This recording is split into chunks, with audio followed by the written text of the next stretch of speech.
everybody. Welcome back to the Routine Podcast. Gymnastics Conversations. I'm Chelsea. And I'm Chelsea's mom, Diana. And we're back for episode 45.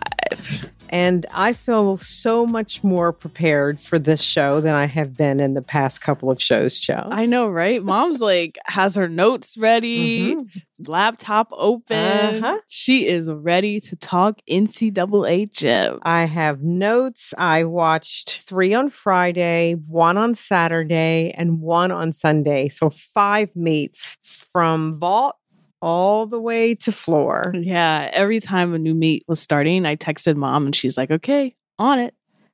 Okay, on it. I'm like, oh, wow. Okay. I had the TV SEC on. I had my Watch ESPN app on. I had the Pac-12 app. And I had some on the phone, some on the computer. Someone's waiting for a raise over there. I would just double what I'm making now. Yeah, me too. Double of nothing is still nothing.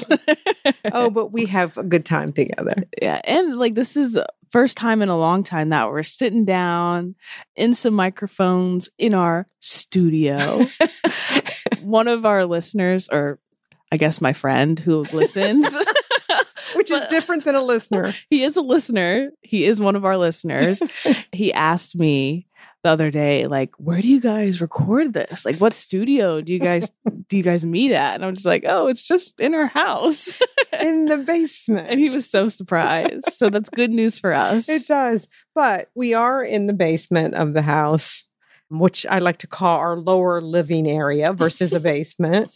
And we've got our microphones on the table. We're surrounded by junk. I guess. But maybe that's what gives the sound quality. Maybe. And we have a small audience. We do. We have my 2 golden retrievers, one on either side of us, who we hope will be quiet while we're recording. Yeah. So far, so good. But we do have 2 of the Routine Podcast bags hanging up on the wall just to help inspire us as we record. Yeah, that's a good little plug. It is. We haven't plugged that all season. We haven't. We still have bags. We do. We have This Mom Tweets, which is my favorite. It's a white canvas bag. And then we have your favorite, which is really nice. I kind of like your favorite now this year. But anyhow, it's a black canvas that says the Routine Podcast, Gymnastics Conversations. So we're going to plug, I guess, at the very beginning of the show. Don't leave us, guys. This isn't usually what we do. We just kind of stumbled, and this really was not planned at all. Buy a bag. www.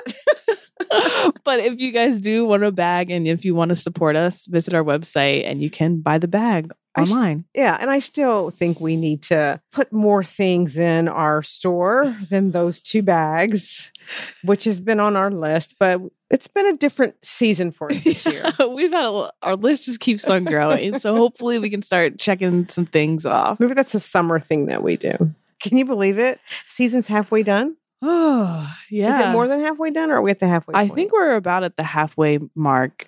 I know RQS, regional qualifying scores, if not, are being counted this week, next week. So that's really the time that things can start to shift a little bit. What's the significance of RQS again? I know we did it all last year, but I can't remember. Yes. So RQS is the regional qualifying score, and that basically determines which 36 teams will go to the regional championships. Okay. And it's actually calculated by taking each team's top 6 scores from the season. Okay. And 3 of them have to be road meet scores.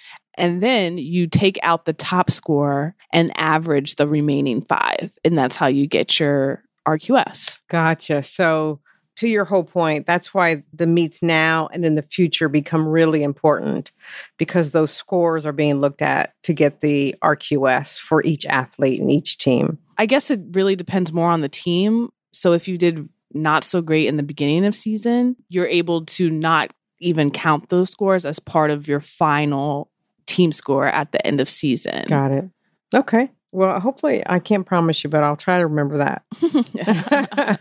Hopefully, I explained it correctly. Sure. If not, we got Jason and Mary that we can bring on. So we've got a tweet from at Ren and Oz, and she says, I find Jeff Graba's quiet presence really comforting. You all know Jeff, he's head of Auburn. She says, so I really just love when they do well. They're my favorite four on the floor dark horse, and also Denver, because wow.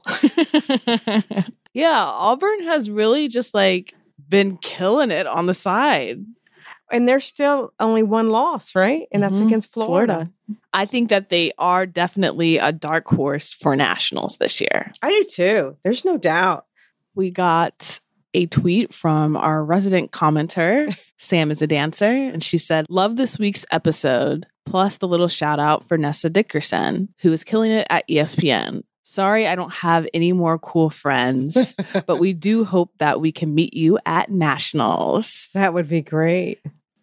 And speaking of Nessa, she actually tweeted us and she said, thank you for the shout out on your podcast. Next step, becoming a special guest. And so we actually reached out to Vanessa and had the chance to talk to her. So we are joined by Vanessa Dickerson of ESPN. Hi, Vanessa. Hi, guys. How are you? We're doing great. So small world in that I've got a little bit of television background experience, and we're going to say a little bit, tiny. And then I used to work at ESPN, and now Vanessa is working at ESPN. All weirdly connected. And we're all into gymnastics. So it works. So that's why we connect. It works. Yeah. That's right. So it's so great to talk to you. I think we learned about you from Sam as a dancer. You guys are friends. Yes. We've been friends since we were 16, 15 years old. She was around for a lot of my gymnastics years, and she was a really good dancer. So we connected over that. And now we are still just as crazy about it as adults. So we get it. Yes. So are you from Connecticut? Not at all. Sam and I actually met in Maryland, and that's where I did gymnastics at Hills Gymnastics. Didn't Courtney Capets go to Hills? Yes, Dominique Dawes, Courtney Capets were the two big names that I remember. Yeah. So let's talk about ESPN. So what exactly do you do? So I help make highlights for SportsCenter mainly. I recently got the opportunity to do the top 10 plays for SportsCenter, which is one of our biggest franchises within SportsCenter. So I get assigned a game. I'm, in charge of watching that game, producing the storyline, putting video together, and then it airs in the show that night. But if I'm specifically assigned a top 10, I try my best to put gymnastics in every single time. Yeah, we love that too. By you doing that, you're actually helping gymnastics be this mainstream sport. I try very hard to, especially top 10, because we try to make it as unique as possible. I try to go through Ivy League gymnastics. I go through D3. I try to go through everything I possibly can to put different gymnastics on the map, not just SEC, because it's fun for me. So yeah, I bet so. Is there anything else that you look for in routines that you want to add to top 10? The main things I look for in top 10, I try to think of it as, a viewer at home watching gymnastics who may not know it very well. What they want to see is smiles and stuck landings and what I like to call kind of like the Simone Biles-ness of the routine. Kind of, you can tell it's really good just by watching it, not knowing what skill it is or how difficult it is. But seeing that stuck landing, the reaction, that's what gets people at home feeling good. I love that people come to me to ask how do I write this out for our anchors who are reading it on SportsCenter? Mm-hmm. How do I, what is the skill called? I love answering those questions to keep people, educated and excited about it like I am. So sure. Right. So since you have this eye for excellence in gymnastics, who is your favorite floor routine to watch? Honestly, Sarah Finnegan on LSU. Guys, let's just say I did not prompt Vanessa to say this. She did this on her own. How could you not love her? She is so fun to watch. She is. For our listeners that want a routine maybe featured on top 10, how can they reach you? I would tag me on Twitter at Nessa Dickerson and use the hashtag capital SC top 10. We go through those Twitter feeds with a fine-tooth comb. So we see all the high school buzzer beaters, the lacrosse goals in Texas high school, whatever it is, we see it.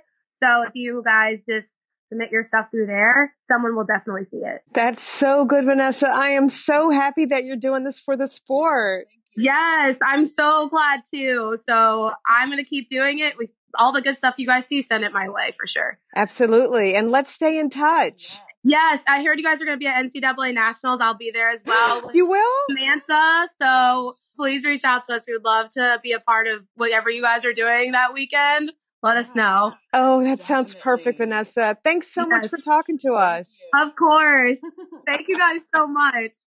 I know a lot of our listeners are going to nationals. And last year we had a little meetup, which was fun. We actually met Maria and Coach McCharles and a couple of other people, which was cool. So hopefully we'll be able to do a meetup at nationals and meet some of you all. That would be great. I also know that a lot of our listeners are going to the Oklahoma versus UCLA meet. As are we. So I actually haven't talked to you about this, Mom, but I don't know what we want to do with meeting some of our listeners or how we want to go about doing that. But I'm guessing we are going to do that. I think that would be a great idea. I have to say that, we obviously go to a lot of meets.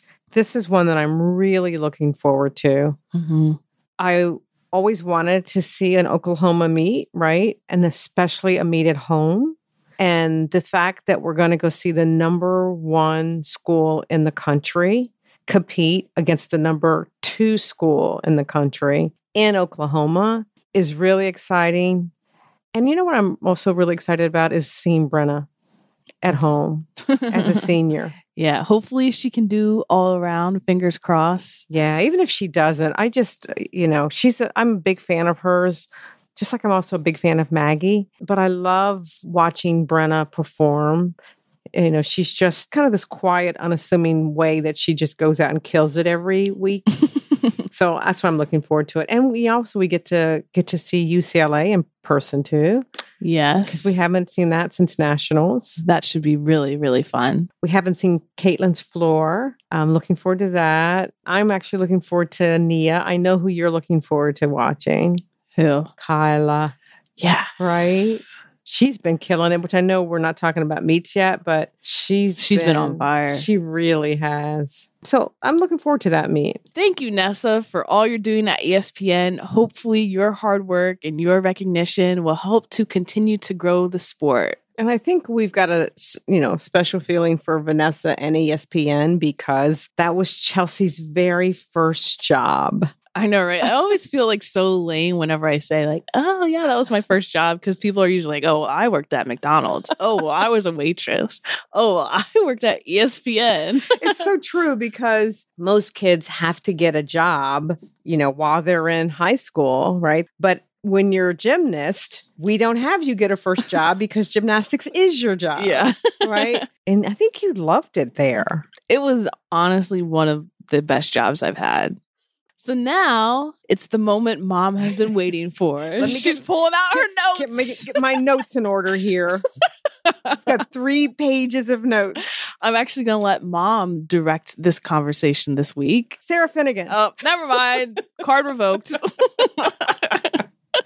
No, although Sarah did have an amazing week. Of course. As did LSU, let me just say. I might have been a little not as enthusiastic when they competed against Kentucky. That was very hard for me. Yeah, clearly. We all remember last week's episode. But they came back. They did. Right? 2 meets and 1 weekend for LSU. A meet on Friday where they scored over 197. Mm-hmm. Beating Utah.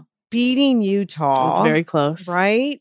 4 ladies, 9.9 or above on floor. And then, of course, Sarah wins the all-around.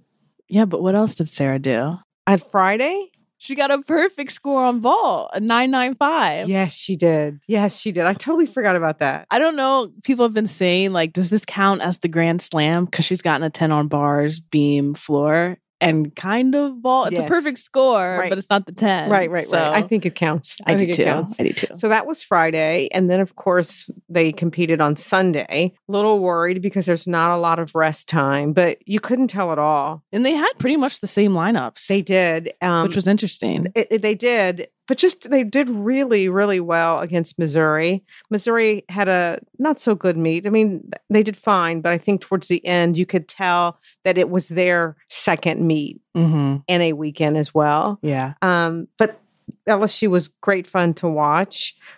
I know I started right into LSU, but why don't we start at the beginning of meets? So the first meet, Georgia versus Kentucky. That's right. And this meet was a little controversial. Kentucky was pretty much on track to beating Georgia. And then last routine, I think Sabrina Vega needed like a 995. It was a really high score. Yeah, which was doable, but for Sabrina, it's doable. Yeah, but the way that the meet was going and the scores, it probably shouldn't have happened, but it did. Yeah. Her routine was really good, but I think she did have a couple of stumbles. Yeah, I mean, it definitely, I wouldn't think was the score that she got. Yes. I think is how I'd say it. Yes. And I think everybody kind of agreed that that wasn't cool and that Kentucky really actually won that meet. So yet another scoring controversy this year. Yes, but who's surprised, honestly? Can I just, I know I'm jumping, but the fact that there have been no 10s in the SEC all season is nuts. Yeah, Mom's kind of flabbergasted by that. I'm not just flabbergasted. I am not happy. I was going to say a word that I shouldn't say, so I didn't say that. But come on. I see your point in this, but I am actually okay with it because it means that 10s are being reserved for those excellent, incredible, exquisite routines. Not that there hasn't been any this year, but if the SEC is going to be this way, it needs to be this way across the board for all conferences, which we're not seeing. That's exactly where I was going to go. If you're going to go with 10s are reserved for these amazing, exquisite routines, as you say. Like Sarah Finnegan's. Like Sarah Just to name a few. Just to name one person. Then it has to be the same across the board because you can't have 10s being tossed out and the Pac-12 side of the house and no 10s at all on the SEC side. I agree. Of the house. I totally agree with you. But the problem is we can't just keep complaining about it. What's the solution? Again, I hate when we do this because I, at the end of the day, don't want to say negative things about anyone. Mm-hmm. And I really, really do not like ragging on the judges. I really don't. I really hate it. But when there are 0 10s in the whole SEC, I think we're just viewing it differently. You're seeing it as there's 0 10s in the SECs, and I'm viewing it as there's 17 10s in the Pac-12. That's not right. This is like the glass half empty or half full argument. And it's the same argument. I'm more on the side of, whoa, not every routine is a 10. So let's chill. As opposed to, whoa, Sarah Finnegan deserves a 10 every time she goes up. Well, I think this is what we would have to look at. What more does Sarah Finnegan need to do? I'm not a judge. Well, that's my point, right? What more? Let's name somebody other than Sarah because there are other people. Trinity. Right? But I think that's kind of my question. I agree. I agree. It's just something that needs to be reevaluated. I just think so. And I don't, I know I hate fussing about it, but I don't even know how we got on this subject. I think I just jumped in on this one, didn't I? Yeah, we were talking about Sabrina Vega and the scoring, and then that's how we did it. We just kind of snowballed. That's how we did it. But it's a shout out to Sabrina Vega. I love watching Sabrina. She's a beautiful gymnast. Again, not quite sure of the score that she received, but at the end of the day, it was a beautiful routine. And it was a great meet. And she's a closer. Yeah, Kentucky did very well. They really did. They're doing really great this year. They are. So I'm happy for them. They are. Shout out to the coach. I know he's been really working hard. He's done a lot. He's done a lot, and you could see it. And you can't take away from the seniors either and what they've done for the program. So that's the Kentucky meet And then and the Georgia meet. yes. And then Alabama versus Florida. Wow. There were so many things to talk about in that meet. Yeah. I think I'm going to start with Shay Mahoney. Her floor. She just looks like a little ray of light. She right? really She looks just so happy all the time. She really does. And she scored a 995 on her floor, and it was every ounce of a 995. I love her floor routine. It's such an Alabama type floor routine, and she does it really, really well. Yeah. Yeah. So she was great fun to watch. I think you've got Shallon Olson. I'm going to watch her. I mean, she's a freshman, so I'm going to watch her for the next 4 years. Yeah. She is incredibly good. Her new first tumbling pass, double on floor. Yeah, rivals Michaela's, although she fell, but I'm sure she can do that. No problem. No. And then how about her beam? Her beam dismount? It has to be, right, Chelsea? I mean, you know it better than me. It's got to be one of the hardest dismounts in the collegiate program. I think it is. So handspring, double pike. Yeah. Yeah. Beautiful. Really good. So she's going to be somebody to watch from Alabama. For me, I'm going to mention Emily Gaskins.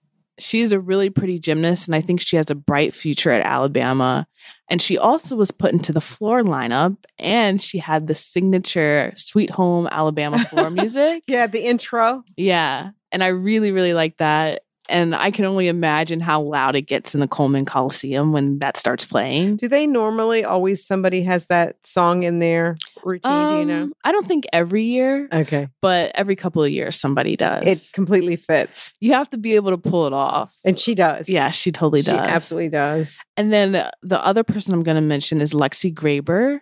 She is a rock for Alabama. She's an all-arounder. And she really is, like we say for so many other gymnasts, she is a competitor. She kind of reminds me of Michaela Skinner in the fact that no matter what, she's going to be in her zone and she's going to perform to the best of her ability for her team. Yeah, I agree. I mean, Alabama was fun to watch. They were. Unfortunately, they were competing against Florida. I think that's kind of like the story for a lot of the teams that competes against Florida. Can I just jump right to a floor just because? It's like no matter what I'm doing, I have to stop and watch Florida's floor lineup from top to bottom. You do. It's so much fun. This freshman class, which you said it again on previous podcasts, this Florida freshman class is going to take Florida through for the next 4 years. Mm-hmm. Just no question about it. How they ended up with those recruits, Jenny, girlfriend. Good job. Hats off to you. And you know she's saying that every night. How did I do this? Right?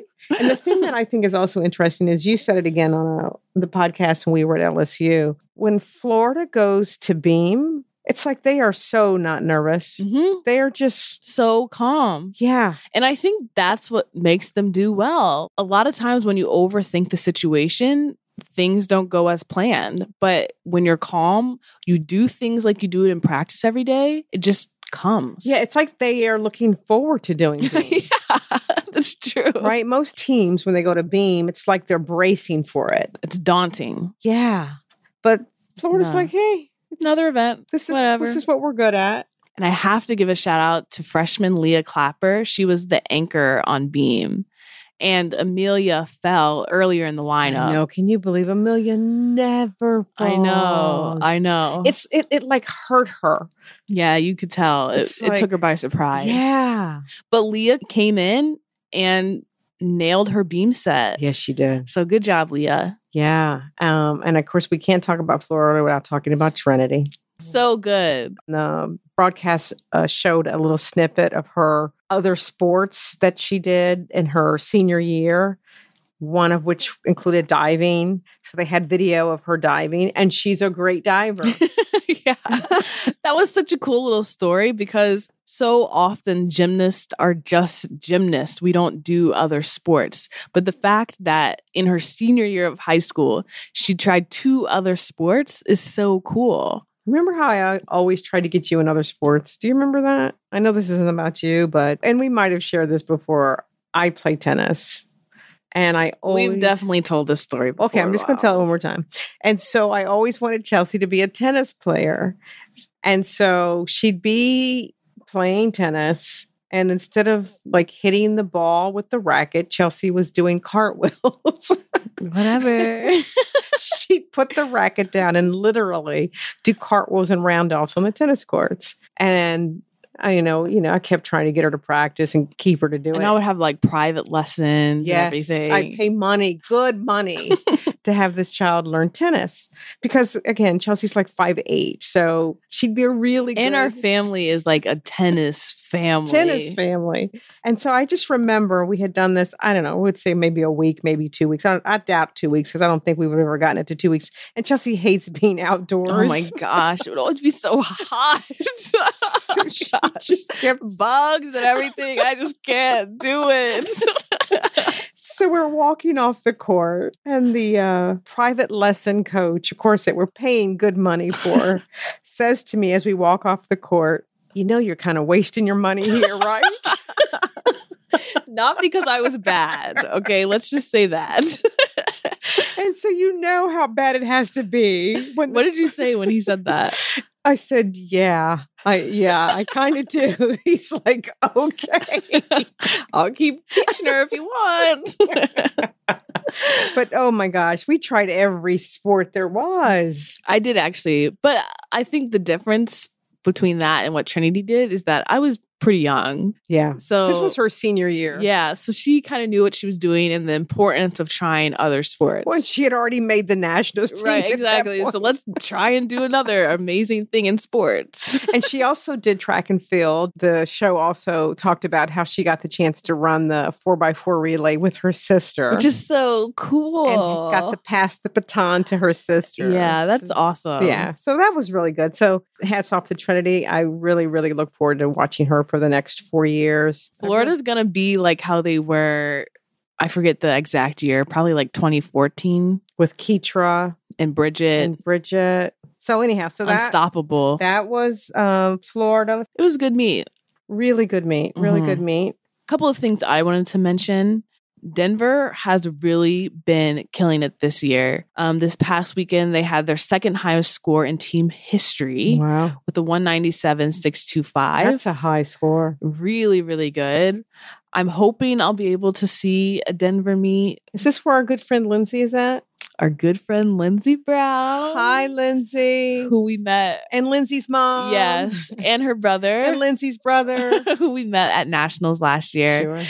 She is doing amazing. 2 weekends ago, she got a 10 on floor. On floor. And it was so pretty. And then this past weekend, she got the second highest all-around score so far this season. Wow. Compared to every other gymnast, including Maggie, including Sarah. Really? Including Michaela. I can't wait to see her. I hope we get to see her. When will we see her? Nationals? Yes, hopefully at Nationals. Fingers crossed. Yeah, we're not knocking on wood there. And she scored a 39.775. Wow. 39.775. Good job, Lindsay. Yes. So congrats, Lindsay. You're doing amazing. Is she a sophomore this year? She's only a sophomore. Okay, good. We get to watch her a couple more years then. Yes. I'm so happy for Denver. I think like Renee said earlier in her tweet, they're kind of a dark horse this year. They may be one of the 4 on the floor. Wow. And they may knock off some of those other teams that are kind of questionable. Yeah. So hopefully they keep going. Yep. I also wanted to mention really quickly the story about Rachel Borden, who was the manager at the University of Illinois. And this past week, head coach Natalie Walsh actually announced that she is now part of the team. Oh, yeah. I think I heard that. So her routine was on Twitter, her beam routine, which was absolutely beautiful. And people were just kind of like, why isn't she on the team? Like, this is really pretty. And then they announced that she's officially a team member and she competed this past week. She stuck her dismount. And my favorite part of that video was watching the team behind her and the head coach running up to her to give her a hug. So I'll link that video on our website. I don't want to end it on a low note, but Tony Ann. Yeah. Tony Ann tore her Achilles this weekend, which is very sad. It's very, very sad. We watch a torn Achilles very closely since you've had one. Mm-hmm. And so anytime anyone tears their Achilles, we like go through withdrawal and, PTSD just because we lived through it. And she's a 5th-year senior. Hurt. So sad. And I loved her floor routine. Yeah. So well wishes to Tony Ann. Absolutely. And congrats on an amazing gymnastics career. Absolutely. Absolutely. And then I think just last on my list. Oh my gosh. See, this is why Mom got literally 3 pages of notes over here, guys. This is the last one on my list. Lauren Clevenger from Missouri. Her beam mount. Very, very pretty. Right? Where she's like on one arm. Takes a lot of skill. And then like waves at the crowd with the other arm. While they're booing because they don't like the floor score. So congratulations, Lauren. Love your beam and love your mount. Yeah. And those are my 3 pages of notes. Oh, man. She's not going to let me watch anymore, guys. She's not going to send me lists to watch anymore. But I think this is the perfect time to shift into our interview for today. Sure. We got to talk with former Alabama gymnast Kayla Williams, who now is working for a marketing agency, and she is the mastermind behind the meet Elevate the Stage. We had a really fun time talking to Kayla. Not only did we talk to her about Elevate the Stage and the work that she's doing now, which is so great, but we also got the chance to relive her world championship experience. So you'll get the chance to hear us talk to her about that as well. So we are joined by Kayla Williams. Hi, Kayla. Hi, y'all. How are you? We're doing great. We're so excited to be able to talk to you today. Same here. So let's talk a little bit about Elevate. Give us the full name and exactly what it is. Yeah, so Elevate the Stage is a youth and NCAA gymnastics competition. The company that I work for, Knight Edie, started in 2015. They started the competition as a neutral site event between Alabama and Auburn gymnastics. So we are based in Birmingham, Alabama, and these are 2 collegiate gymnastics programs that have a tremendous following here in our state, and even more so here in Birmingham. So it was a really unique opportunity to bring the 2 of them to Birmingham. Huge rivalry there. That was the first event in 2015. It has grown since to incorporate youth competition for all levels, both JO and Excel. And over the last year and 2, we have started taking it across the country as well. So last year we got to host a total of 14 NCAA teams and upwards of like 2,500 youth competitors all across the country. This year in 2019, our slate of Elevate the Stage events in Toledo, Ohio, with the Big Ten Conference. So we'll host all 10 of their programs and about 2,000 youth competitors almost. And then we'll bring it a couple weeks later here to my new hometown of Birmingham, where we'll have about 1,200 youth competitors and 6 Division I NCAA programs. Elevate really just kind of encompasses all levels of gymnastics and gives everybody a really unique and memorable, I hope, competitive experience. Sure. Yeah. I mean, that is tremendous growth in a short amount of time. Yeah. Yeah. Well, I appreciate that. Thank you very much. Sure. And if you had to talk about future plans, future growth, where do you guys want to take Elevate the Stage? Yeah, Elevate the Stage has tremendous opportunity, I think, simply because, and I don't think I mentioned this before, we also host the youth competitors on top of the podium. So we bring the NCAA National Championship podium to these locations, and that's what you're going to see the college teams compete on. You'll also see as many upper levels as I can possibly fit into the weekend on the podium as well. And so I would love to see us taking that podium to more locations across the country to give that opportunity to as many youth competitors as we possibly can, as well as many college teams as we can. So I'm definitely keeping my eyes out for other cities and places that make sense for us to go. Sure. Wow. Well, we'll keep our eyes and ears out as well, just listen for the progress. Out of all the things that you do with Elevate the Stage, what makes you the most excited or the most rewarding for you? What part of it? Yeah. So for me, I grew up in West Virginia. And so my parents would take me 3.5 hours to watch WVU gymnastics. And that's kind of what I grew up on. And I know some of those current athletes now work in gymnastics as coaches or this and that. And they'll say that they were like, we remember you as an 8-year-old kid coming through like our autograph line at the end of our meet. Really? And I'm like, absolutely. And I remember telling my parents, like, I want to do that. Like, how do I get to do that? I attached on to college gymnastics at a really young age. And so I think being able to bring Elevate to these kids and connect it into one weekend, they're getting a competition in where they're probably qualifying to their state meet, but also bringing college gymnastics to them, making it really easy for them to get in and see that environment and hopefully say, like, I want to do that one day, is what makes it really special for me. Because you hear about college gymnastics and all of the great aspects of it, but you don't really know what it is until you attend a meet yourself. And it's a whole nother experience that you really never forget. It is a completely different world, I think. I mean, I've done the elite path, I've done JO, and now I've gotten to do college too. And it really makes it a team sport. It makes it, you know, a fan experience for people that come watch it. And so to be able to bring that to youth competitors and to be able to bring that to new cities, maybe people that haven't heard of gymnastics or don't understand what we do or only see it, you know, during the Olympics on TV, like to be able to bring that to unique cities, that's what makes it special for me. So you talked about starting gymnastics in West Virginia. Can you talk to us about your world's experience? Yeah. Yeah. Oh, and I just have to say something really quickly, guys. You can't see it, but the smile on her face just got broader. Goodness. Yeah. Worlds was a whirlwind experience. So that was 2009, maybe second year level 10, I think, and was competing at JO Nationals, and I guess started getting some looks from either national team staff or just some other coaches. And again, like I was in the gym, I was focused, I was working. I don't totally know the story of, you know, what was going on behind the scenes, but was competing some really difficult skills at JO Nationals. I had my Yurchenko double full that I showed there. And I was also training a hand front Rudy on vault. Obviously didn't need to show that at JOs.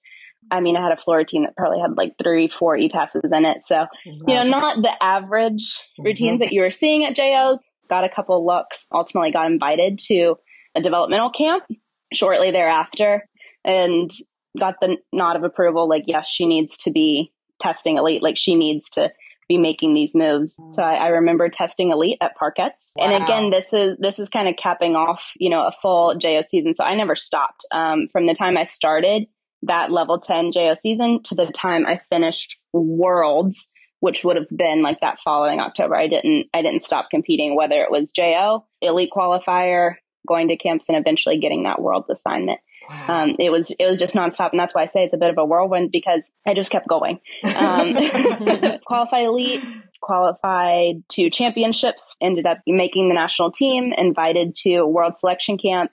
And once that world selection camp starts, you weren't leaving the ranch and you were going straight to, you know, the world championship from there. So that was over a month-long experience of trying to make the team, then making the team, training, and I'm going out to Worlds to compete. I competed on both vault and floor for Team USA. Vault, I mean, at this point, I was just doing those vaults in my sleep. I think training for me, even back in those JO days, was go out and do like 10, 15 vaults of your Yurchenko vault, do 10, 15 hand front vaults, and that's your assignment. And so I was doing these in my sleep at this point. But again, like a really cool experience to, you know, make it through all those stages of selection camp to training, to podium training, to prelims, and then capping it all off in finals, like knowing I did the best 2 vaults I possibly could. And did you know when you were doing that gold medal winning vault that this was the vault? I just did this. Did you know it when you landed? So I did my hand front vault first. That was the harder of the 2 for me to do. And so I did that one first. And when I put that one on my feet, I was like, I'm good. I got this. I could honestly do that Yurchenko double with one hand tied behind my back in my sleep. Like, I was just that accustomed to it. And so I think what was the best for me was I stuck it, which I can't say happened all the time. But again, to go through that whole process, to get the hand front Rudy out of the way, and to have, all I had to do was put this Yurchenko double to my feet. I knew I was going to place her, I was going to be fine. But to stick it, I think is what made it for me. So I didn't care at that point in time, like if I had a medal, I didn't care what was going to happen, but it was like, Kayla, you really did like the best you possibly could. I know I made my coaches proud. I know I made the national staff proud. And ultimately, like, I'm up here representing USA. Like, I know I made them proud too, because I did the very best vault that I could turn out. Sure. And how did you find out it was a gold medal winning vault? Oh, goodness. I wish I knew the answer to that. So then it was all kind of a blur. I think I was towards the end of the lineup there, so there weren't many vaults to go after me. My score put me into first place, I believe, and then I think I just kind of hung out there until the rotation was over. But again, I'm so sorry. It was an absolute blur. So sorry. But guys, she's still smiling from ear to ear. So I mean, it's 2019, so that happened 10 years ago. Smiling ear to ear, knowing what I used to be able to do, because Lord knows I can't do it now. I just want to ask a little bit about your career at Alabama. Sure, how about it? Can you talk about why you chose Alabama and some of your favorite memories from your experience there? Absolutely. So I chose Alabama after a good bit of deliberation. So I was a senior in high school when I chose the university I was going to attend, which is very late at this point in time. Usually now you're hearing of girls verbaling and committing as freshmen or even before that. So I was super, super late to make that commitment, but it's because I really wanted to make sure that I was making the right decision for me, and it felt like home. I felt like I could grow there. I felt like I could win championships there and ultimately make memories and family that would last forever. And I can say with complete honesty that is very true, and that'll always be home and that'll always be family to me. Some of my favorite memories from my time there surround the girls and, you know, that team atmosphere and that sisterhood. So whether it's dancing in the locker room or, you know, what it felt like to win that national championship with them, just having that camaraderie and that sisterhood is probably what I'll always remember the most. Wow. I'm sure you had lots and lots of offers by then, since it was your senior year. Yeah. Did you visit Alabama more than once or just that one time? I visited Alabama once and knew I wanted to verbal on campus, and my parents were like, nope, you're going to take your time. Like, you're going to make the right decision for you. And ultimately they also said, you're also going to call all the other coaches that, you know, you've been in communication with and tell them if that's the decision that you made. So I left Alabama's campus after that one visit, probably took another few days or maybe like a week or so, and then had to call the remaining coaches and call Sarah Patterson at Alabama and accept that offer. So best decision I've made. Did she scream on the phone? Not that I can remember. She probably is not a screamer then. No, not Sarah. Sarah was probably, you know, thank you very much. We look forward to seeing you. No, not a screamer. Not a screamer at all. Well, it's just been wonderful talking to you. I'm going to have to go and look at some tapes because I want to see your worlds again. Goodness, let me know how it looks, because again, 10 years ago. But thank you guys. Thanks for taking the time to learn a little bit about me and about Elevate. Coming up, we will be in Toledo, Ohio with the entire Big Ten Conference, and you can find tickets for that at elevatethestage.com. 2 weeks after that, we will be in Birmingham, Alabama with teams like Georgia, Arkansas, Alabama, Auburn, Minnesota, and Michigan State. And you can also find tickets for that lineup of events at elevatethestage.com.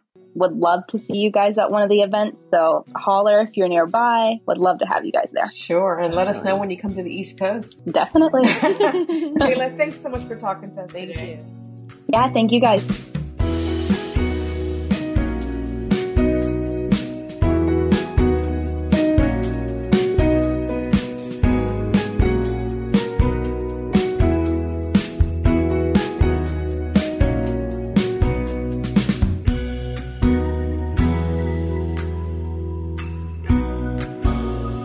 That was a fun interview with Kayla. Yes. Thank you for talking with us, Kayla. And we still want to go to one of the Elevate the Stage. We're going to wait and go to the one that you do on the East Coast. Yes, we're banking on that. Whenever that one happens, we're there, girl. So, moving in to this weekend's meets, we have Georgia versus Florida, which is really cool because the Bauman sisters will be competing against each other for the first time in college. And I'm cheering for the parents. They probably have the big heads. One has one daughter and one has the other daughter. Yeah.